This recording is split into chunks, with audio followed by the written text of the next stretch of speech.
I'm gonna make a video like of 25 tips also for musicians. I'm not saying that I'm an expert or anything like that.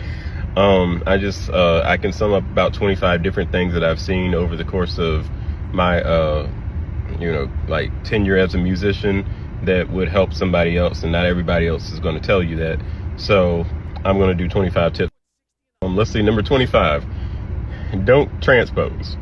And when I say don't transpose, I mean, I know that there's a tenure in your career where you just want to play something and you just want to keep up with everybody, but you should not be a lead keyboard player transposing. Like, simple as that. If you still are, you need to like really kind of get in your secret closet and practice. Like, that's what I did. If you're aspiring to be not like the next Mike Burrell, Kevin Powell, Glenn Gibson, Corey Henry, Travis Sales, or a memorable musician at large and noticed, like, you should not be transposing. Unless you're doing like a one-time thing kind of thing. Like, you should not be every time you get to the keyboard, you can't play a keyboard if it doesn't have that function.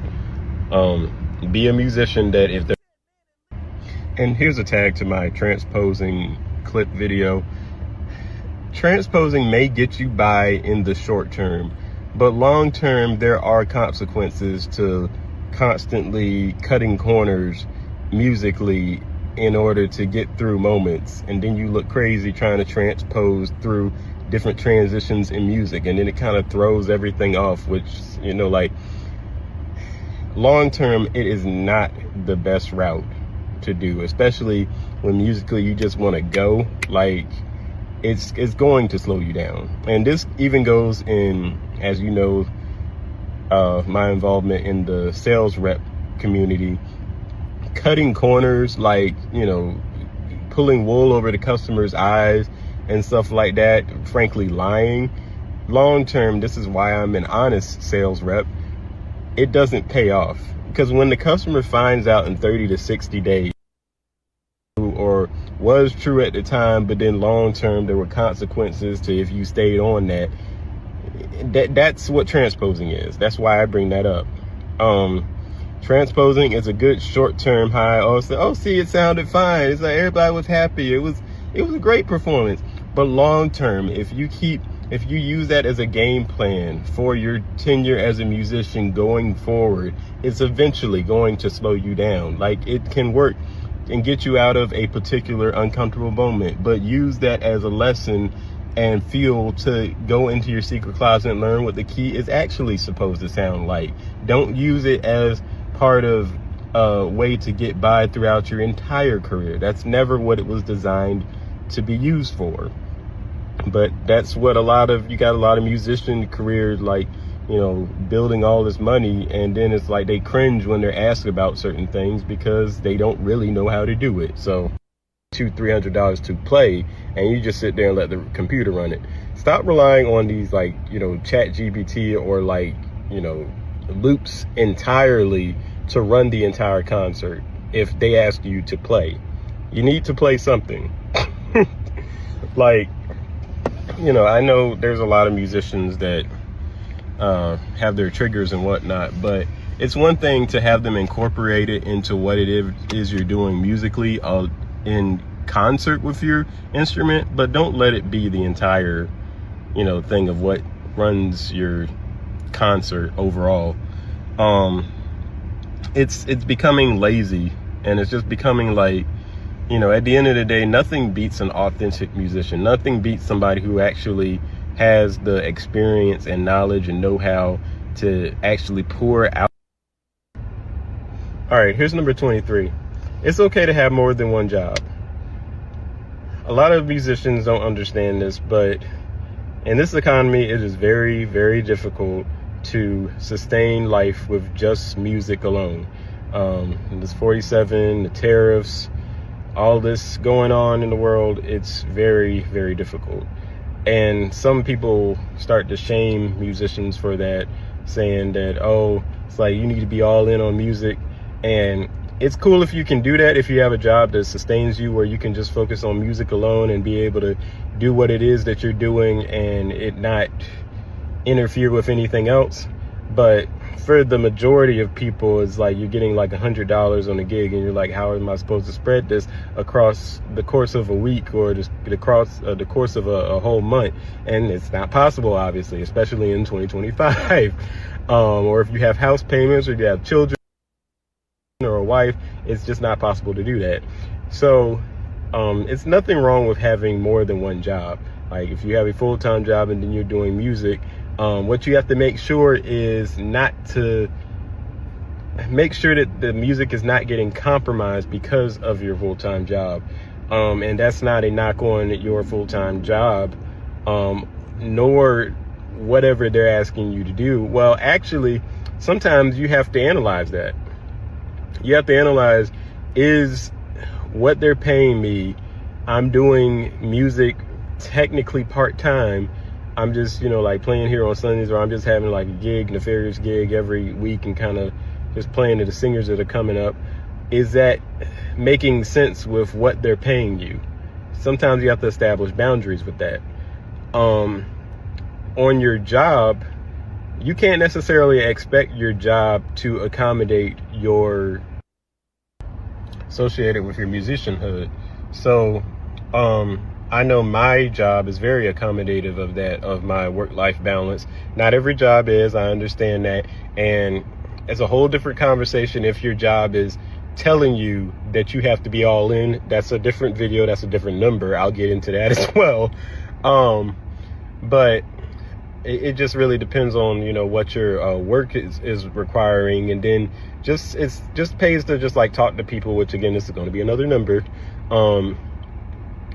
in terms of what it is that you want to balance between, doing music and whatever it is that is your career path. Always, I say, like, prioritize whatever is making you the most money, what is paying your bills, keep your lights on, what is your health insurance. Prioritize that, make sure they're good before you do the music thing. Like, make sure you don't get blinded by, prioritizing something that's literally not making you as much. Number 22. I'm going to post this today because it's kind of on my mind. Don't feel the need all the time to gas yourself up with what celebrities you've interacted with, celebrities that you've talked to, in order to add more value to your name. I understand why musicians do it, but sometimes you have to put yourself in their shoes. If, let's say, that celebrity reaches out to you because they know that you mean a lot to them, is it going to be weird, like every interaction you got to tell everybody about every little conversation you had, or, he texted me today, or this person texted me today, and it's not necessarily manifesting themselves in money, but it just preludes to money because you're interacting with celebrities. But to some extent, some celebrities don't like that. Some celebrities just tired of every person they interact with. Now that they are a celebrity, the reality is they just want money. And I'm honestly speaking from a personal perspective, not that I'm a celebrity, but I've been in situations where, because I can, i.e. dance, play the piano, have some type of talent, people only want that out of me, but they don't really care about me as a person. Like I'm a human. There's a human behind that sound. There's a human behind that rhythm. There's work and labor, when people are, partying out there, there's a whole human interaction behind what's developing all that. So yeah, that's my second one, my 22nd one. Understand that celebrities are human too. Okay. Here's number 21. Meet yourself where you're at. And when I tell you that this takes time, a lot of time, sometimes several weeks, this takes time. And what I mean by that is, if you're playing something and the speed that you play it at is 73 beats per minute, start at 73 beats per minute and then creep up to the speed that you want it at. Now, this is tedious. This is sometimes boring, but it's necessary, and that's where a lot of musicians develop a lot of insecurity, a lot of envy, a lot of anxiousness, a lot of nervousness, because they don't meet themselves where they're at. And that's what leads to, and where it derives from, I've been playing this long and I'm not able to play this at this speed, or I keep fumbling through. That's because you've never actually confronted what it is that is your weakness. If you ever met a musician that practices and performs because they're around certain people, they feel like whatever they're playing has to sound good, then that's not really truly practicing. Practicing, by my definition, is going in your secret closet, as I said before, and actually breaking down what it is bit by bit that you can or cannot play. Now, over time, it pays off a lot, and it's bit by bit. You may play that thing to death until your hand hurts, and then come back to it the next day, and then it's easier to play. Now, it takes time to notice that too. It is not a quick fix thing, and sometimes what it does is it develops your threshold, and practicing that way, meeting yourself where you're at, 73 becomes 86, becomes 99, becomes 112, becomes 144. Now you're looking at Corey Henry and wondering, like, oh, that's how he got there. Like, yeah, because he met himself where he was. That's how, when he's playing notes, that many notes that fast, that's how he's getting accurate. So I stayed on that one a long time because it's one that I've seen a lot of musicians not do, including myself. Like, you get around your boys and you want to play at 150, but good and well your threshold is like 95. And that's why I keep sounding choppy. It's like, what was that all about? So yeah, it's important to meet yourself where you're at. I actually like to give a shout out to someone named Phil Walker, and also Kel Bailey. I watched their podcast, and that is partially where I got this number from. If you're not applying yourself, it doesn't matter that you've been playing for X amount of years. Like, I've been I've been a leader of music for going on 13 years. That wouldn't matter if I didn't apply myself, or I didn't learn from my mistakes, or I didn't go in my secret closet and figure out what it is I do or do not know how to do, or I am or am not good at. Like, even the skill of guiding the band to know where to go in the song as you're still playing, that is a skill, so that you have to work on. But yeah, it takes time, and it's something that you have to apply every day. Another tag is, I would argue that your threshold is almost like polyphony. So if you're a band leader, and let's say you played a riff at a certain speed, 150 beats per minute or something, comfortably, that does not necessarily mean that you can guide everybody else too. So you almost need to know how to play it at 160 comfortably, because you have to think that you have to still guide the rest of the band about what it is, the progression that you're doing, without there being gaps in the music. So you almost need more than what it is that you are going for. Let's say the bump is at 155. You almost need to have that bump internalized at like 175 in the, euphoria of a praise break. And I'm gonna talk about the insecurity thing that develops from not being able to play at certain speeds in the next take.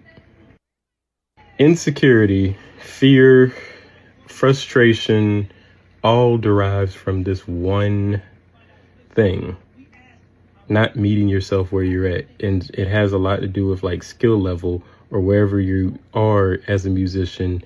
That's where transposing derives from. That's where, constantly putting notes in certain lines unnecessarily derives from, because you really are running from something you really can't play. Maybe you can't play with your left hand. Maybe you can't play with your right hand, as certain things, and you're compensating for something else. That's where I say the insecurity comes from. You have to meet yourself where you're at. Okay. Last tag, I think, but I really feel like this is going to help somebody, so I'm going to keep going with it. This is what leads to musicians giving up, not meeting themselves where they at. If they had just kept going, they would have been able to get past whatever riff it was that they got frustrated that they just couldn't get. You have to meet yourself where you're at, and you have to give your body time, just like people who go in the gym. No one goes in the gym and one workout, oh, I was buff like the guys on TV and like the bodybuilders. For one thing, they use steroids. But anyway, most of the people that they have the image towards. But anyway, again, Rome was not built in a day. And even with myself, I'm not saying that I'm all that, but I will say that a lot of insecurities that I used to have reduced from simply practicing and meeting myself where I'm at, and just, yeah, like, you have to remain humble. You have to not define yourself on your skill alone, like have other qualities that are part of your characteristics, and not, just the riff that you play, because that's how people fall apart. And not be edgy or anxious when you are playing. Like, be calm, and because if you're not calm at your instrument, it's going to sound a whole lot worse. I've dealt with this many times. And also, don't think, okay, well, that's a different number, I'm going to leave that one out. But yeah, don't be edgy at your instrument. Wherever you are is wherever you are. And don't assume somebody's going to shoot you down. Like, people still talk about me. And again, that's a different number, but no matter how high you go, people are going to always want more. So it's best to just meet yourself where you're at. Okay, here's number 20. Be wary of people who want you to be all in, or who say on the job description, oh, we want our guys to be all in. This goes for the church community, and this goes for the R&B community, or like I'll just say secular community. Typically, the toxic version of all in is if we ask you to do way too much or way out of bounds, we just want you to blanketly say yes. They're paying you $75 and they ask you to learn 7 songs, and they just sent it to you at 6:45 for a 7 o'clock rehearsal. Yeah. That's what I mean by all in. Just extremes of all in. Or better yet, a service. Hey, we got a special guest coming. We want you to learn all this music. And you better not mess it up, because we're paying you. We have standards. I'm like, yeah, I have standards for myself too. This is what I would say. I have standards for myself too. I need this sent in a reasonable amount of time so that I can execute on what it is that you are asking me to do. And then some churches are going to be like, well, we want our guys to be all in, ready for anything. That's also what all in can mean. Like, ready for literally anything. Like, drop everything. I don't care you have kids. I don't care you have a wife. I don't have a wife or kids. What I'm saying is, it's ridiculous even if you're a single person. We just want you to stop everything, stop life, because we're paying you this, I'm just throwing out a number here, $75. And if you expect to get that, you have to do this for us. It's like every like conflict, or I need more time on what it is you're asking me to do, or I can't execute it to this standard, is, oh, well, we'll get somebody else who can't. If every conversation is like that, that's a red flag, and you should look elsewhere, even if it means giving up that $75, even if you may need it. They gonna move the goalpost forever, and then it's gonna become 7 songs. It's gonna be become 14 songs. I mean, and then they're just gonna keep moving the goalpost, and that $75 is going to stay exactly the same. Unless that $75 is moving with the task that they're asking you to do, even then, they have to be reasonable about what it is they're asking you to do. Asking you to do 14 songs, 15 songs, and they just told you 15 minutes ago, that's a minute per song. And they want it to sound like the album. Like, yeah, no, that's not going to happen today. Okay, so this is actually segueing into my next bullet point. Sorry, it's kind of dark. Number 19, don't be in music just for the money. Because as soon as you do that, the minute something happens, you're checked, you're ready to go off on everybody. And I've seen this time and time again where people are actually in it just for like a quick, paycheck. And at the same time, don't love it so much where, you're getting undervalued. But in the same sense that certain jobs want you to be all in, the real reason that they want you all in is because they're about to ask something out of you that they're supposed to pay you for. So they want you to put all your eggs in one basket, so it puts you in a position where you can't say no. So that's why I say don't do it just for the money, because like, people also take advantage of that if they see that you need it bad enough, which is unfortunate. But that goes with, like, both industries. Like, if that job is all you have, it's approached differently than someone who may have a full-time job too.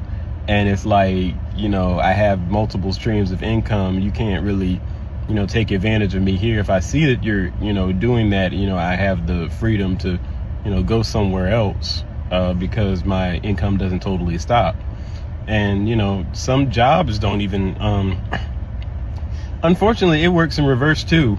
Some full-time jobs don't like that you have a side hustle, and that they can't manipulate you by saying that, oh, if you don't do this, I'm gonna withhold your check and all that. I know I've experienced that circumstance where, because I have, church as a part-time job, you can get on a full-time job. And I'm not just talking about, like retail. I'm like this, this goes for door to door too. When you have like some side hustle or some side money, bosses or like management can't take advantage of you as easily, because they know that you have money coming from somewhere else. And it's unfortunate that it is like that, but it is like that. So yeah, it's that's the thing with, like jobs like that. It can work in reverse. Like, the church can do it, the secular gigs can do it, and in reverse, your full-time job can sometimes, be upset that you have that side hustle as well. So yeah, just be watching out for that. Okay, number 18. Establish a healthy relationship with your boss or pastor. I can't tell you how many times I've seen musicians want to get out of ministry because they're saying that I can't do it all by myself. And that's really in anything. And that's almost its own like sermon to some extent. But a lot of musicians don't really have a good connection with their pastor or a good connection with their boss. And they're just, like a number on the scale to them. It's like, oh, I need you to do this thing, and I'm hiring this guy to do this thing. I was like, oh, what's his name? Like, that should not be happening. You should know the person's name of the person that you hired.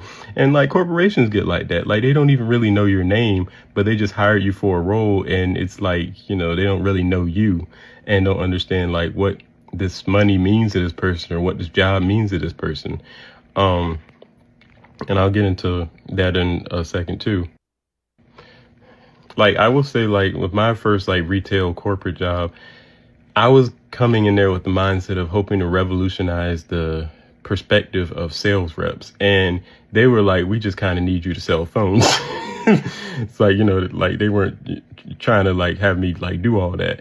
But I always look to like have an impact on something, or like leave an impact behind, where it's like people are thinking differently about that job than when I left. And that's really like anything, like with music, with retail, like everything that I was doing, I was trying to leave an impact where it's like he's different from the rest. So, I didn't want to just be another number. But even in like ministry, like the goal is to make an impact. The problem is, that all that pressure falls on one person, whether it's the pastor or whether it is the musician. Okay, so from the perspective of the pastor, it's like, they feel that they have to, like carry the people in the church, and they have to kind of satisfy everybody, which, you shouldn't look to do that. Like, some people's shoes are going to get stepped on if you tell them the truth.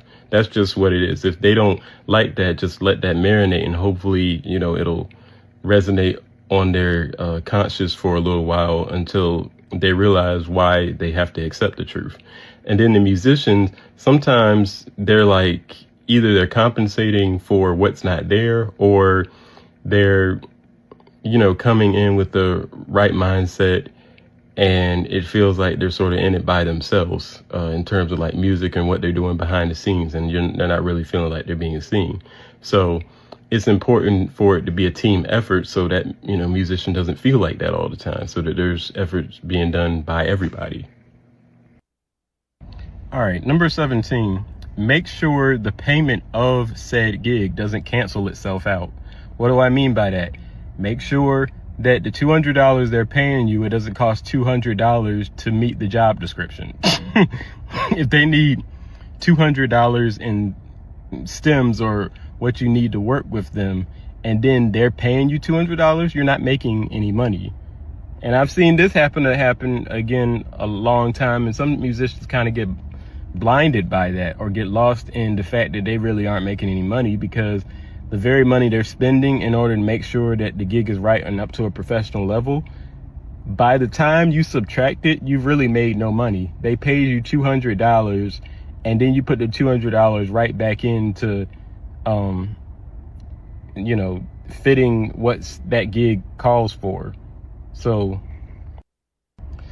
what should happen is there should be an established budget about what you may or may not need in order to do this job, and that clear understanding be discussed before accepting the gig. Or they pay you $400 because they say that we know that about $150 or $200 of it you'll need in order to buy what you need for the gig. But that clear understanding needs to be established up front, not you figure it out and then you realize it like 50% of it went to providing for the gig in the first place. Like, say it up front that this part is for that, and this is what you're getting paid for in order to actually play.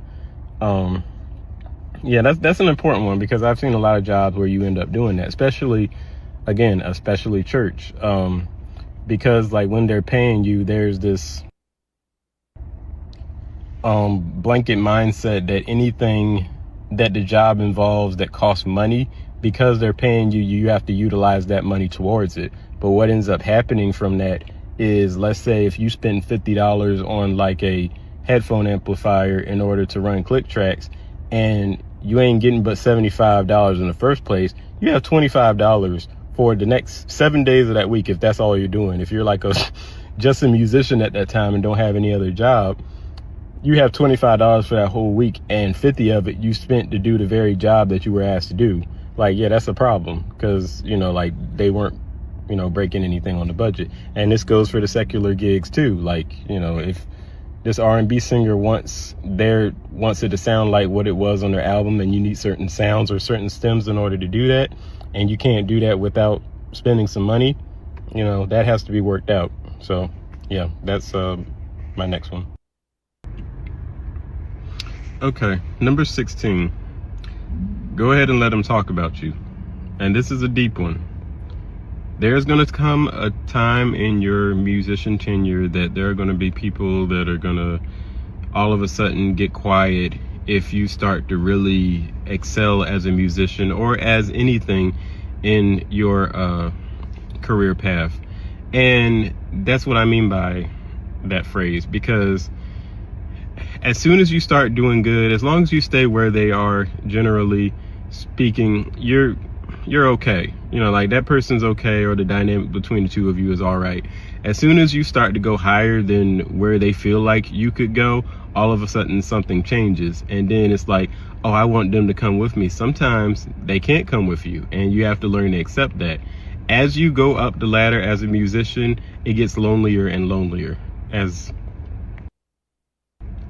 I said in a previous video, sometimes when you're climbing that ladder and you're actually wanting to get to that next level as a musician, there's some musicians that are making 6 figures and they're like full time, and you have no idea the level of animosity towards them. Like, people aren't vouching for them from the sidelines. Most of their friends are only trying to get to talk to them because they want a piece of that $100,000 that they got. And okay, no shame in that, but at the same time, like, don't be phony with that person. Like, don't make a connection simply because you need their money and you don't care about anything about them as a human being. So that's why I say, like, you know, you'll have certain times where some people you might have to break off in order to get the success that you desire, and you have to be willing to and okay to mentally accept that. And unfortunately, sometimes it's a lonely journey. Sometimes, like, nobody comes with you and you feel like you did something wrong, but that's actually when you know you did something right. If you see that there's people that are breaking off and what God has installed into your heart is leading to some people becoming envious of your success or whatever, this is not the time for you to go back and apologize about success that God put on your heart. Like, your success is your success. There are some people that can't handle that and process that differently than others. There's some people that will cheer you along, and that's the type of real friends that you need to stick by, that will cheer you on and say, you know, I'm so proud of you, I'm so happy this is happening for you, and will genuinely mean it. Then there are other friends, unfortunately, that will all of a sudden stop talking to you, ghost you, being like, oh, okay, you bad now. And this is tagging in my other video, some of it cut out. Obviously, when they say you're bad now, they mean that in a sarcastic way, as if to say, you know, like, why is he doing all that? Or like, you know, oh yeah, he doing good. But again, like, you work hard, you do all this training and building up in yourself in order to keep the job and do the thing that you want to do or dream to do in your life. And once you get to that place, then all of a sudden people, you know, get mad that you're there. And, you know, Tupac even talked about this, where it's like people, like, unfortunately, African American community specifically have this thing where they joking on you because you don't have it, and then you finally get it. Now they joking, now they jealous that you got it. So it's crazy. It's like a crazy dynamic, but it's not all black people, but, you know, unfortunately, it's a very prominent thing. Okay, number 15, be yourself. In every sense of the word, be yourself. In the musician world, all these influences, Corey Henry, Travis Sales, even Michael Jackson, you could go as far as that. Those influences are there to be influences, but you should not focus on being everything that that person sounds like or dances like or is like. And then there's no, like, authentic roots to yourself. It is hard to be yourself. It is sometimes similar to the standing on your own ground thing, or even the success conversation I had. Sometimes it's a lonely journey because being yourself is not always the most popular thing. But long term, it has extremely great benefits. And to put this in context, when I say to be yourself, I don't mean to become arrogant or to have so much confidence that it also almost becomes a deterrent to a certain extent. I mean to embrace your own ideas and to have confidence in your own ideas, to have that be the roots of your character, because that's what people are going to gravitate to.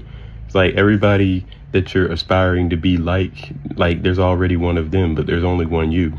So that's the importance of being yourself. This is a struggle with musicians too, as well as myself. Like, as you know, I've done like Michael Jackson impressions, but really at the end of the day, it was to fit in. But lately, a lot of people have been aspiring to my own ideas, and it took time to get there. But, you know, now it's very rewarding that now I don't have to sound like anybody else. I can just be me and it be accepted. You know, you just go in the room and you don't even really have to think of, okay, I gotta fit this mold so that these people accept. No, like, at the end of the day, nobody can be you in the way you can be you. So be yourself. Yeah. I'm gonna leave that there. I'm not trying to be spooky. I got the light on in the car. Okay. So number 14, every musician who is good to you is not good for you. And this is definitely one that has had a lot of like artists and whatnot put in a difficult spot, because the musician that can turn the house out and then in church can turn the house upside down and can really play, they're super difficult to work with, because they abuse the fact that they have a gift, or they like take advantage of the person because they know they have the skill level. So instead of it coming across as a way of stature and knowing your worth and knowing that you have every right to ask for what it is you're doing, they might be easy to I got a haircut, I'm finishing up the other half of the video. They might be easy to deal with musically, where they get you going, they send you running on church on Sunday, or in the secular gigs, like, there's nobody who can play on an R&B gig like them or whatever. But and they might actually also be funny. They may be hilarious when they're telling jokes, but when it comes down to like serious real life situations, or when you're really trying to be like business productive with them, it's very hard to get them to like get out of that music mind thing. And that's when it becomes kind of awkward. It becomes kind of hard to connect with that person, because like unless they're playing on their instrument, it's like they feel out of place. It is a real thing, but like eventually my advice I would give is to separate yourself or get around some different people that are not making you feel like that. And then I'm gonna just keep it real. There was a time back in high school where I got a new car and people tried to allude that I didn't get it the most legal way or something, or tried to act like I stole it because they were surprised by how my car looked, or it was in better condition than some of theirs. And it came down to criticizing the way I park, criticizing like, it's like, where did you get that car from? It's like, did you get it the right way? Because people saying, it's like, again, assumptions. No one talked to me about what assumptions they were creating. But it goes into a lot of that. 13, don't assume that the top musicians don't have any struggles. And I mean, like, in terms of getting gigs, I mean in terms of like just personal struggles. A lot of people assume once you get to that top tier level of musician, like, there's not even a definitive definition on what making it actually looks like. Like when a musician, I don't really recall any musician that said, I've made it, I've done everything, I've, Nam, Kojic, I've just made it. Like, I don't even know really what that looks like anymore, because those venues aren't really as prominent as they used to be, or as, potent in terms of catapulting you. Honestly, last time I saw Nam, it was just a bunch of 30-second notes and very confusing, and people overplaying each other. But no, that's a real thing, even for the top guys. Like, a problem is real if even the top guys are experiencing the same thing. If you're at the top of the industry, this can even happen in the businesses. You can be the top sales rep, and if even you are having a hard time, it's like, maybe you're not doing as bad as other people are, but if even you are having a hard time, you can only imagine like the people who are below you, or maybe not as gifted as you are having an even harder time. So yeah. Okay, number 12, learn how to read music. It's important. Now, in the church, you can get away with, for a very long time, not knowing how to read music.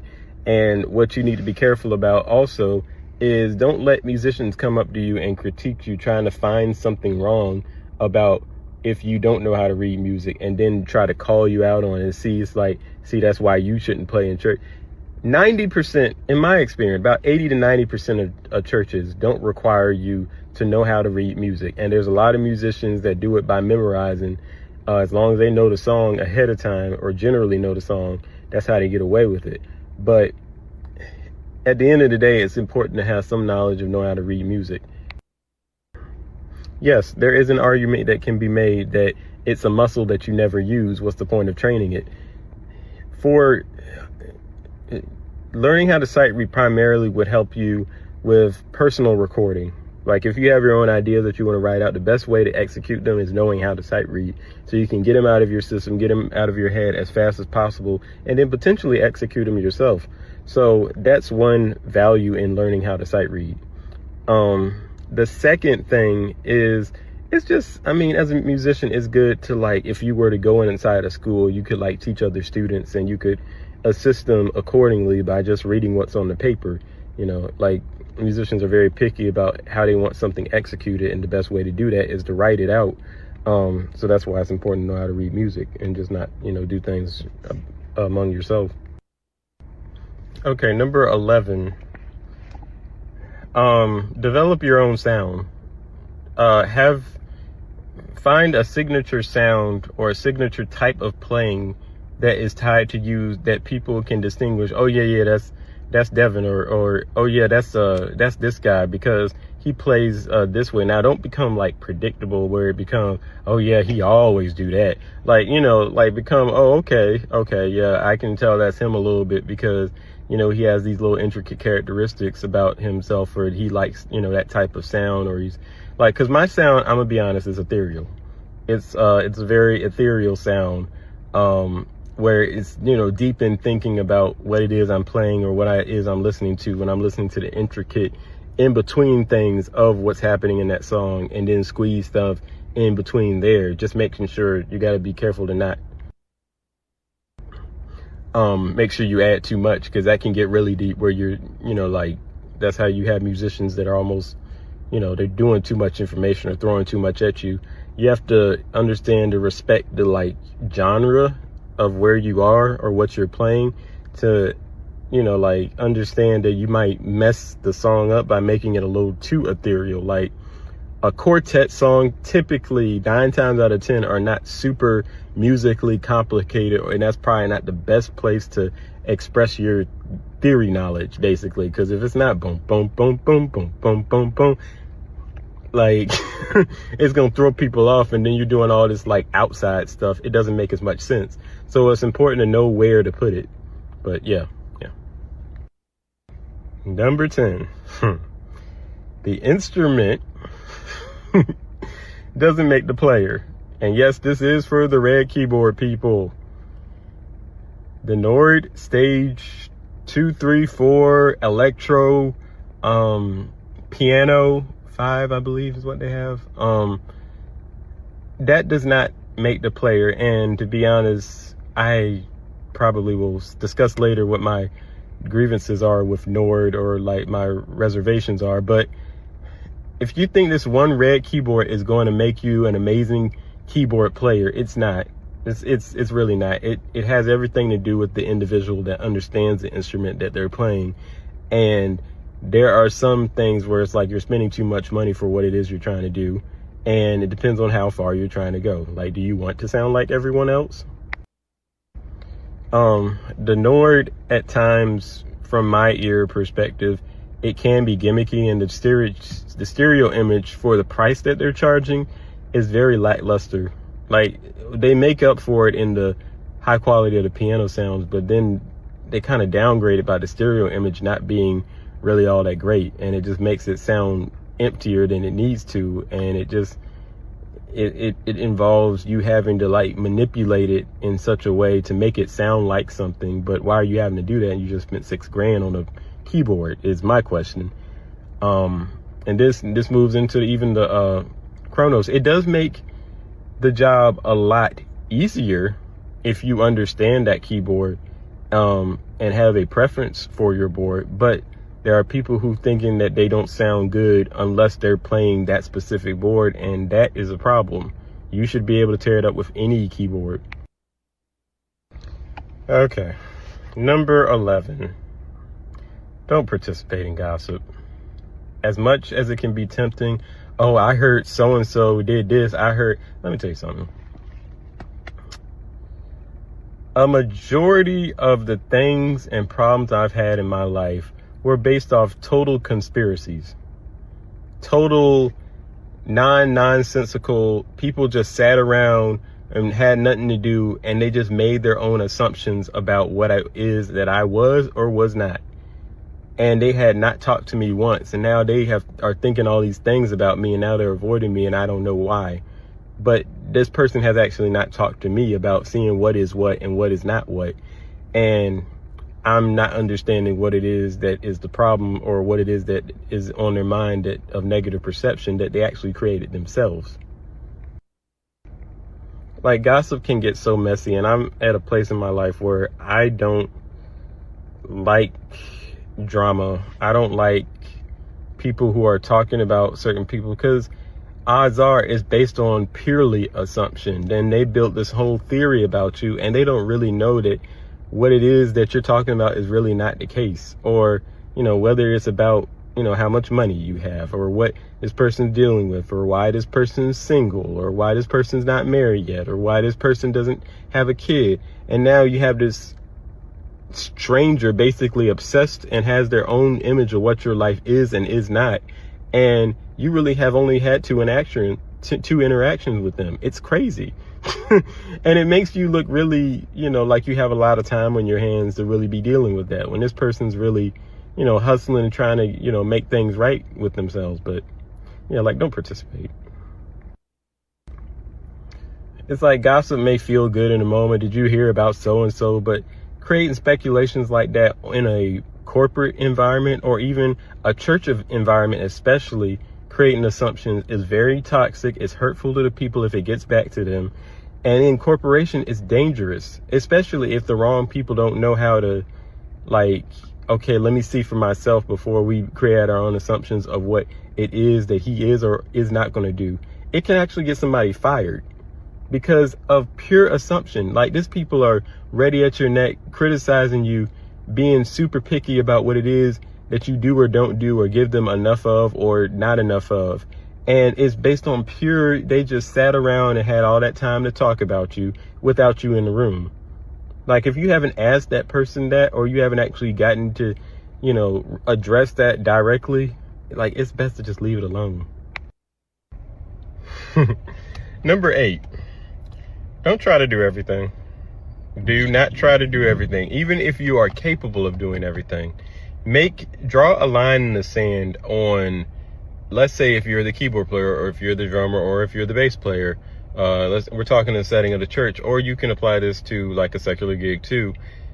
Let your part be your part. If you're responsible for piano and strings, or you're responsible for roads and strings, let your job be limited to roads and strings. Maybe you can make stems or be the drummer, but don't allow them to hold you accountable if it's not there and something unexpected happened that the drummer or the bass player didn't come through.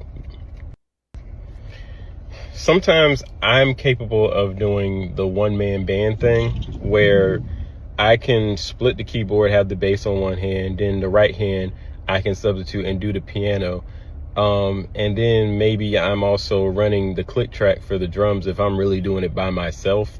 Sometimes I'm capable of doing that. But what happens with that is people, sometimes they start to expect all the things. So let's say if a song has guitar, symphony orchestra, that's wild, a bass, drums, and then piano, and maybe an organ, then they're going to expect all that too. So you trying to cover 6 or 7 different things.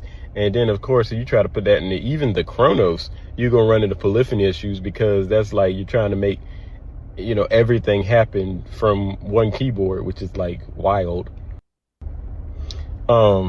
So I will say, don't try to do everything. If your job is to be the keyboard player, then focus on that instead of constantly feeling like you have to match up to whatever it is that's the job is calling for, and it's like they're not going to necessarily give you more for that. I'm again not saying it's all about the money, but don't stretch yourself so thin is basically all I'm saying. All right, number 7, I believe, is what I'm on. Surround yourself with musicians that think like you.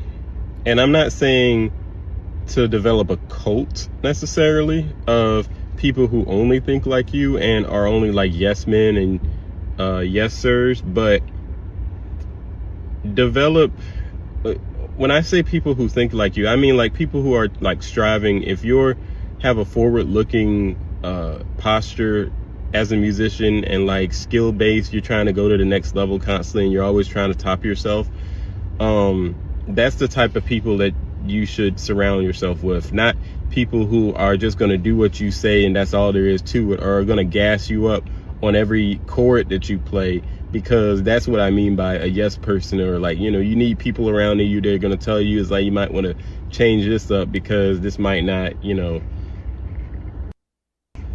there's better chord voicings than that, you know. And I'm not even saying like get overly critical people, because that's the danger too.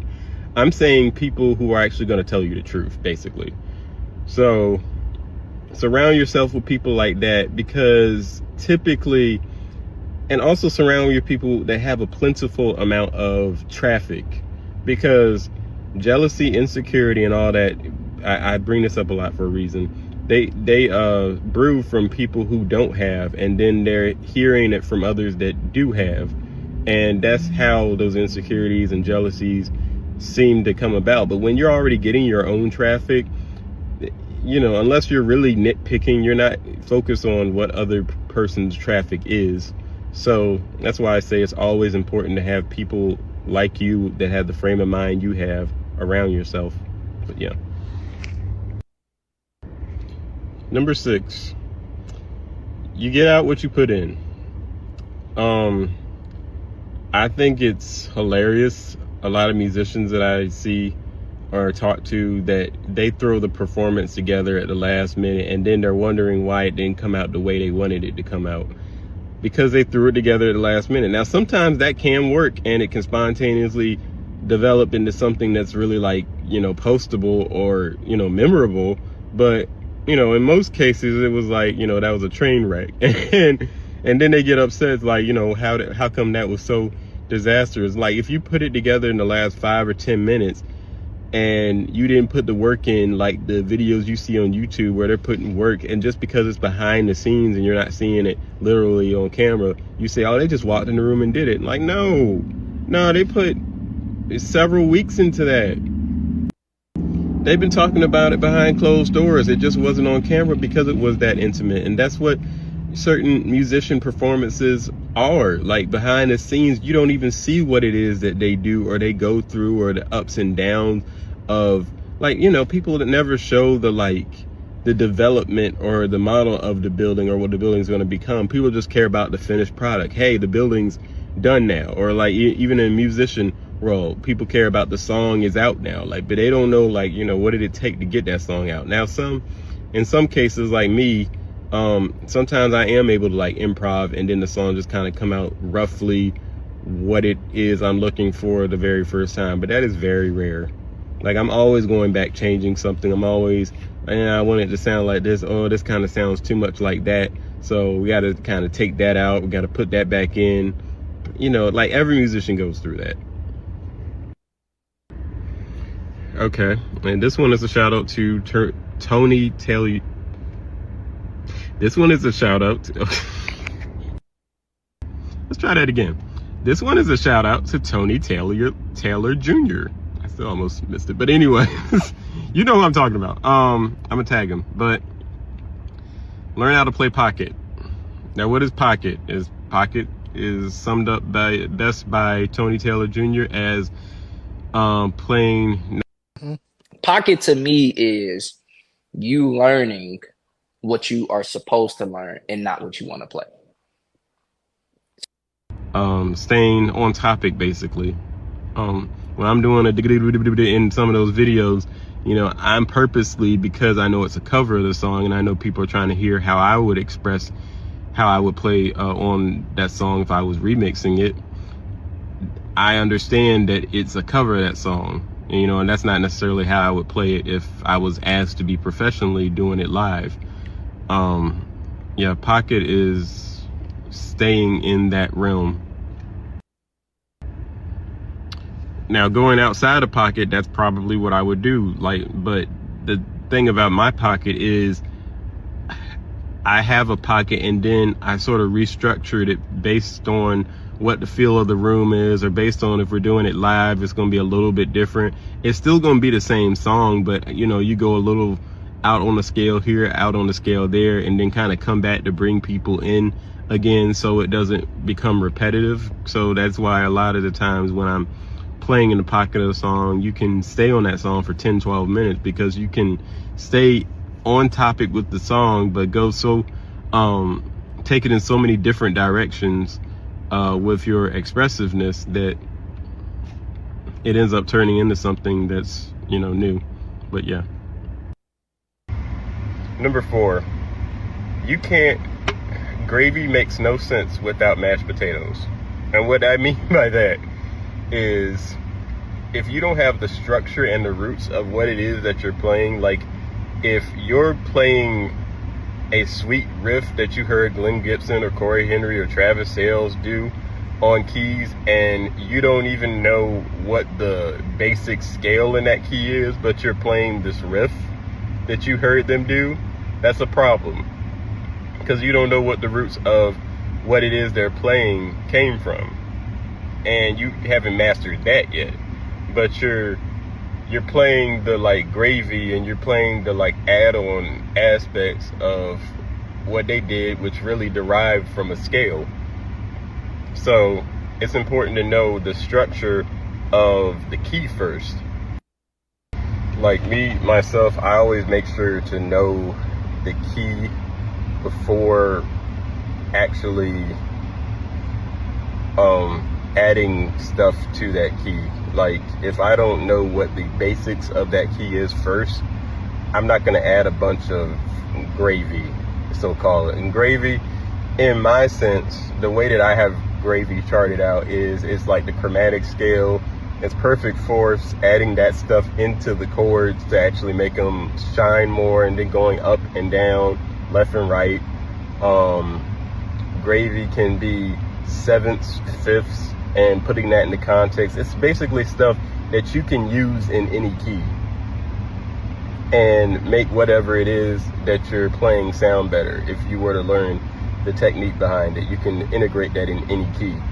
But learn how the structure is first. That talk in this one. Know your worth in the sense of skill level, where you could go, and also sometimes it is important to keep, you know, people's feet to the fire to make sure that your worth is not being downplayed, or that you're not being tricked into thinking that you're worth less than you really are. Like, for example, with the church or with the gig, if the venue would be put in a difficult spot if you were to leave, then that's what I mean by worth or / value. Worth is not necessarily how much you charge. I mean, that's a piece of it, but worth really comes down to being valued and people understanding where you're coming from in terms of your perspective as a musician, or like just even coming down to your opinion, like people listening to you. That can also be being valued. You should be getting paid. Don't get the wrong idea. Like, you should be getting paid. Like, you know, I don't want these words to get twisted around, but valued, your worth can come down to a lot of like different things, but you know your worth typically is coming down to, like, as a musician, it does come down to pay, but it also comes down to, you know the validity of your skills,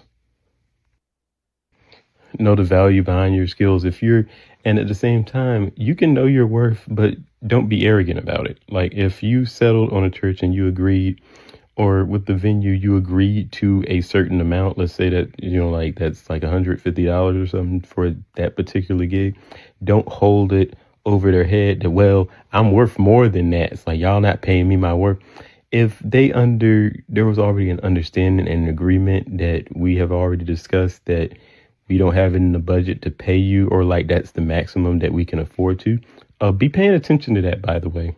Like, if things around the venue are moving, but for some reason you're still stuck at the same place. That's a whole different topic, but that's something also to pay attention to. Just know like your value. Know if you were to get up, would it even matter? That's what I mean by worth. And then again, worth comes down to video. My first day starting the series, transposing. Like if you don't transpose, then that adds to your worth. If you not only know your scales, you know the gravy behind it, and you can add and like spice up the song by you playing on it, and then that is worth.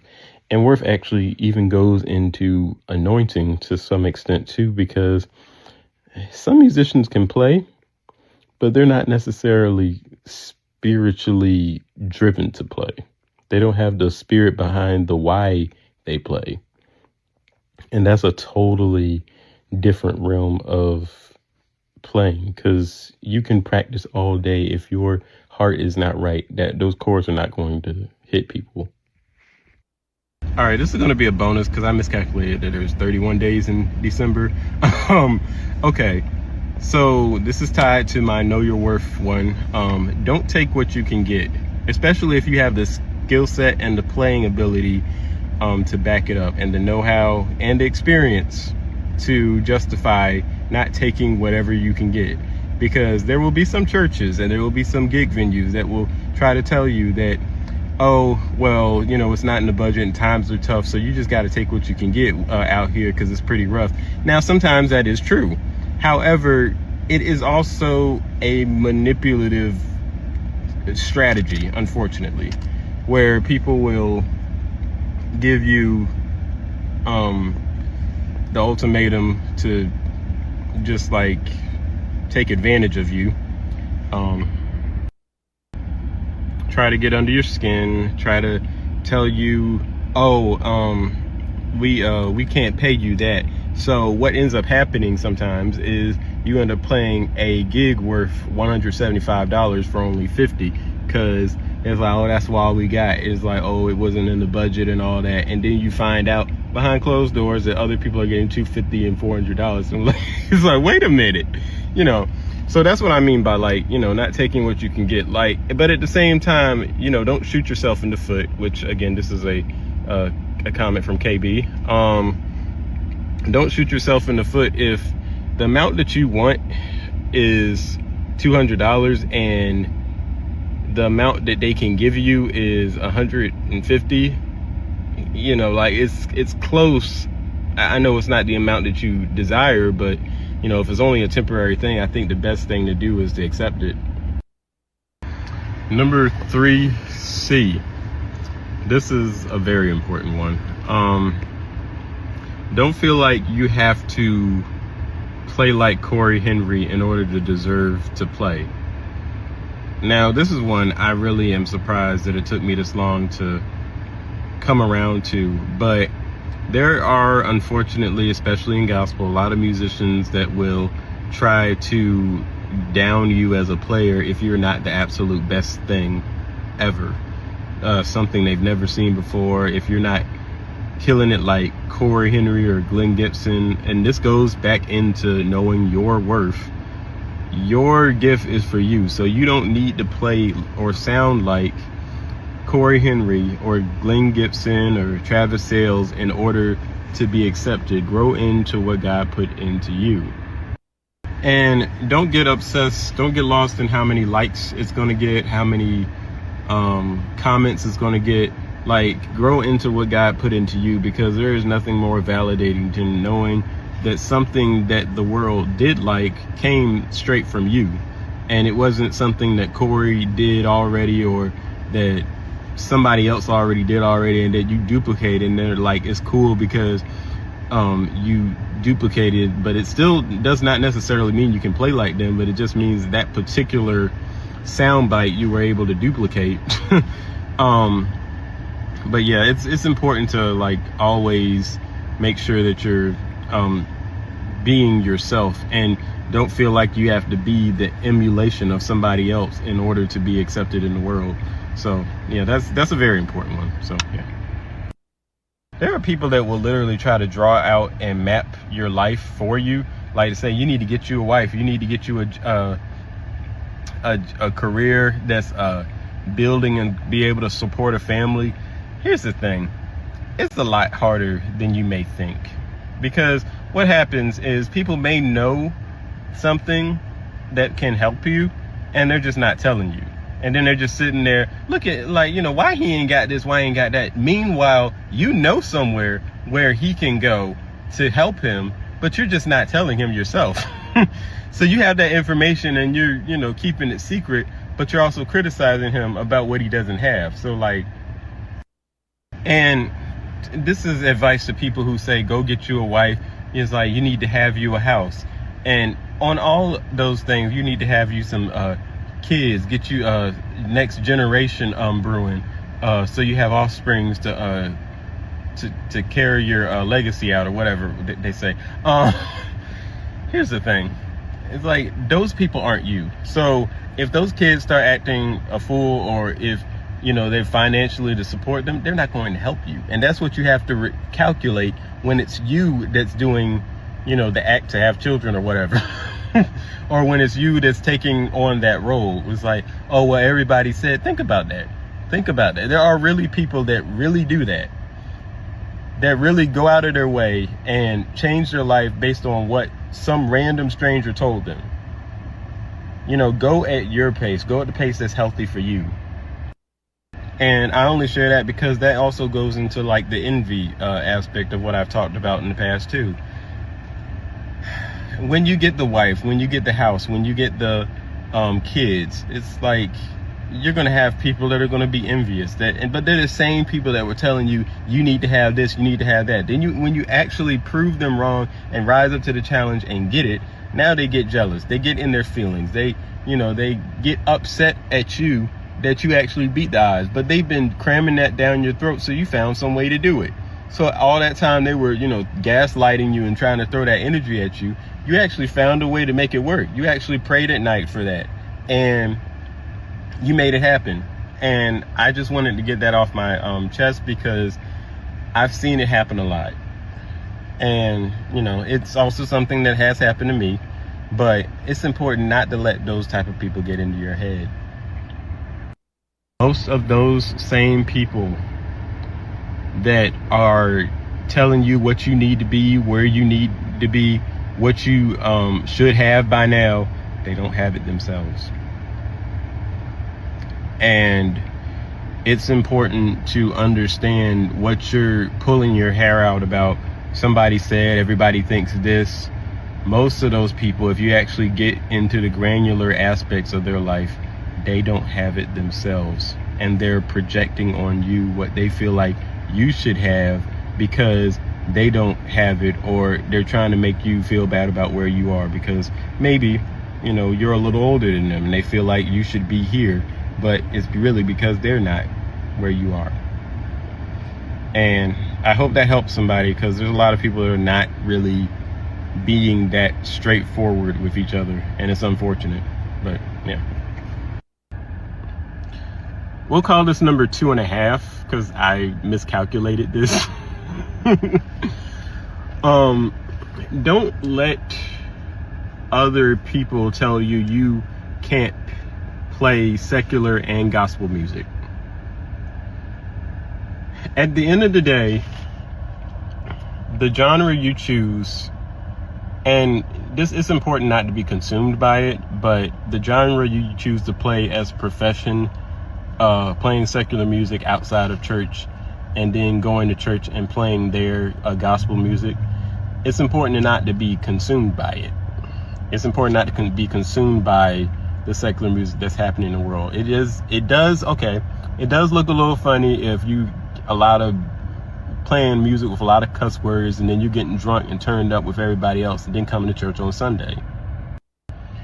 That they can watch people get turned up and already have declared in their mind that that's not me, which is good. It's really good discipline. I'm one of those people. I can watch people get drunk, wasted, turned up, and and see all of them do all the things and then go right into church Sunday, and none of it affect me or none of it carry over. Because the days of taking the to the windows, to the walls, and playing the church version of Sweat Dropping Down, I'm not doing that. I don't do that anymore. And even in integrating those secular songs, there's a way more tasteful way to do it, where you can actually bend it to a gospel version and actually make people get closer to Christ. So yeah. But no, you're not straddling the fence necessarily, just in if you're doing it neutrally as a profession. And I speak this from experience. I played at Rivers Casino and on Saturday, and then on church on Sunday I played there. Now that might sound crazy on its face, but this is where it leads to assumptions. I didn't get drunk there. We were on the outside venue and we played very neutral songs. Like, I'm talking like Outstanding. There was some Michael Jackson songs that we're playing there. It was very innocent, neutral, like cookout music. Celebration they played. We Are Family, I think, played there. It's very black, white cookout music. Not twerking, all the ladies in the club. Like, no, we weren't doing that. And a side note about alcohol, my thing about not doing it, this is the argument I always make to certain people, is this is nothing against people who drink it and choose to drink, and I'm not. People always think that I think that I'm better than somebody else, which I don't. It's very strange, but I don't. Because I don't choose to drink, I always view it as, when you can show me the story of somebody's life that changed for the positive after they started drinking, I'll try to attempt to do it.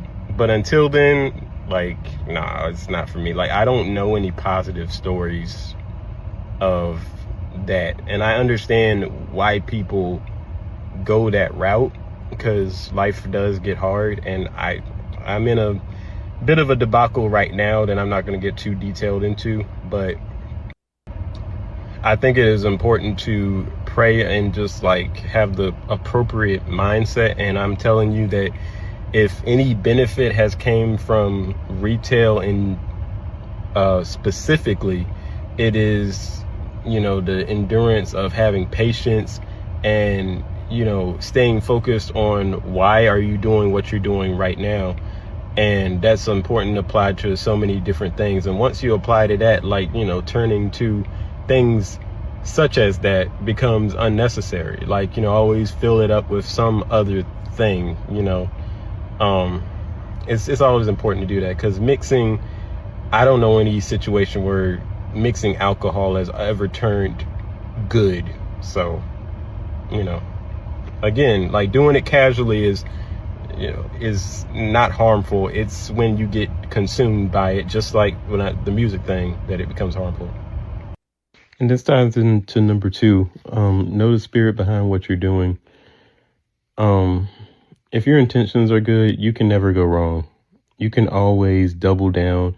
And like, when you're standing on truth, when you're standing on, what you're doing is with good intentions and to lead others to a better place, you really can't go wrong.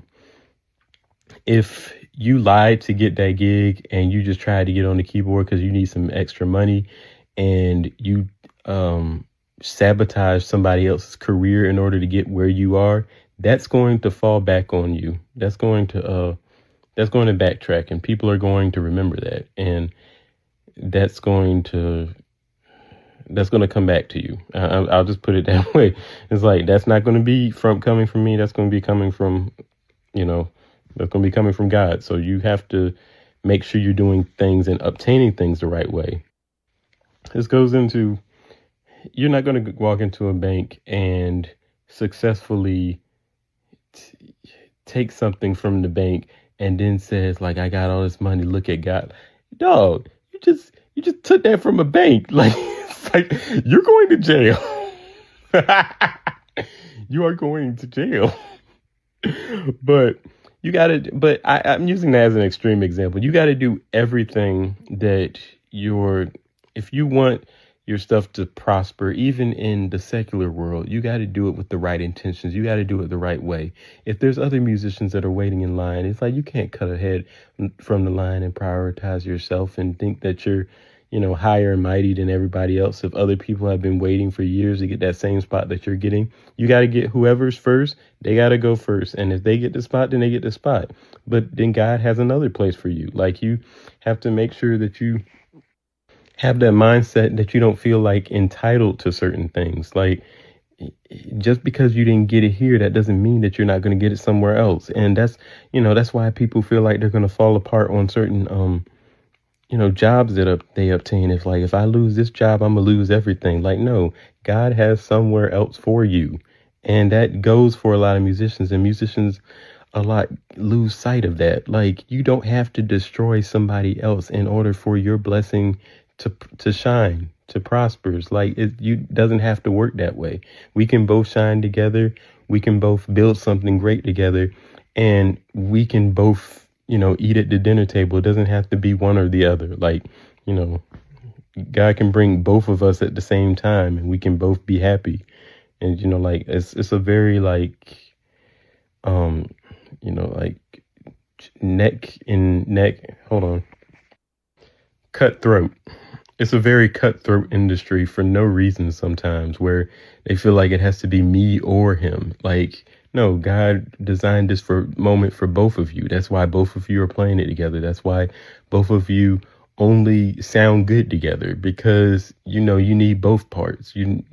Like, it's this particular circumstance. This is not built or designed for just you. This is designed for the two of you to work together. And that's what the camaraderie of church, that's why that's so valuable. So it's a very, it's a thing that you really have to have the right intentions and do things the right way, in order to get where you're trying to go. Like if you're, burning bridges in order to get to the top and lying to people, cheating, stealing from them, it's like, it's not going to last, and you're going to get there and you're going to be all alone, and people are not going to like you, and you're going to wonder why. Number one, in any job, music especially, it is okay to take a break. It is okay to step away for an hour or 2 hours or so, or go get something to eat, or just get your mind off of everything and then come back and do it. You are not lazy for doing that. You are not weak for doing that. You are actually strong enough to know that you need a break, and know that you can come back and work on this the way that you need to when you get back. Like, it's nothing wrong with taking a break. People are constantly being fed negative feeds from Instagram saying, oh man, this boy's making, but you're seeing the final product.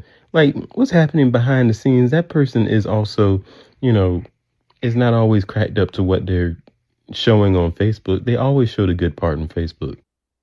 You'll never, ever on social media see somebody's struggle or what it took to get there. They're going to always show you the best parts, and they're going to take down the posts that are a little negative or not the highlights of their life, or the brightest parts. They're going to only show you the good scenes. They're going to show you the final product, the thing that, is when everything was good. Like, they're not going to show you the bad things. And that doesn't mean they don't happen. And that's why I say it's important for you to take a break. The reason a lot of musicians get wired is because every day they're struggling, trying to strive for that next, level. And then they're not, taking care of themselves. That's why you see a lot of musicians getting like sick, and their health, falling by the wayside, because they're not resting. They're not resting. Like, even with your passion, you have to give your body a break. Doing something 7 days a week, 12 hours a day is not healthy. Like, some days you got to debrief, and sometimes you got to, like, take off from it and occupy your mind with something else. Like myself, I'm involved in music and tech. The reason I like it that way is because having my mind on something else, like such as tech, something else that I love, and then, kind of coming back to music, I find that they balance themselves out in a good way, where it's not just like music, music, music. All I do is music. All I do is music. Because sometimes you can get sick of that, and sometimes you can get uninspired from that. But when you're doing multiple things, it allows you, something to keep the motion going. But I appreciate all of you for sticking with me and watching the series. I hope you enjoyed it, and Happy New Year.